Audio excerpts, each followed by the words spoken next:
کتاب میں لکھتا ہے کہ یہ علماء کرام کو ٹارگٹ کیا، داڑھی ٹوپی والوں کو ٹارگٹ کیا، اور ٹارگٹ کیسے کیا؟ انہی علماء کرام کو لاہور کے جامع مسجد میں دو پھانسی کے پھندے بنائے گئے، اس طرف صبح سے شام تک 40 علماء کو پھانسی دی جاتی، اس طرف 40 علماء کو پھانسی دی جاتی، صبح تک روزانہ 80 علماء کرام کو پھانسی دی جاتی، اور لاہور کا دریائے رامڑی آج بھی لاہور پاکستان میں موجود ہے، یوں بوریوں کے اندر بن کر کے ان علماء کو دریا میں پھینک دیا جاتا اور اوپر سے بندوق تان کر ان پر نشانے لگائے جاتے، اللہ اکبر، علماء کے بدن کے پرت چھوڑے جاتے۔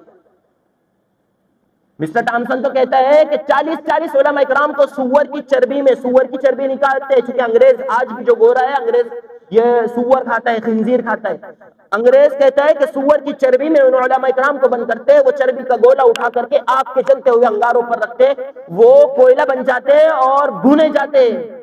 مسٹر ٹامسن کہتا ہے کہ ایک مرتبہ تو میرے اپنے آنکھوں کا دیکھا ہوا واقعہ ہے جو میں اپنی کتاب میں نقل کر رہا ہوں۔ وہ کہتا ہے کہ ایک مرتبہ میں دلی کی جامع مسجد کے پیچھے میری آفس تھی، میں اپنے آفس میں آیا، چیئر کے اوپر بیٹھا، جب میں بیٹھا تو میں نے دیکھا کہ مردار کی بدبو آ رہی ہے، جیسے بکرے کے پائے بھونتے ہیں نا تو الگ اسمیل ہوتی ہے، وہ اسمیل مجھے آنے لگی، میں اٹھ کر کے آفس کے پیچھے دیکھنے لگا، تو میں دیکھ کر تو بڑا حیران ہو گیا، میں تو ایشور کو اور بھگوان کو اور گاڈز کو یاد کرنے لگ گیا۔ میں نے دیکھا کہ 40 علماء کرام ہیں،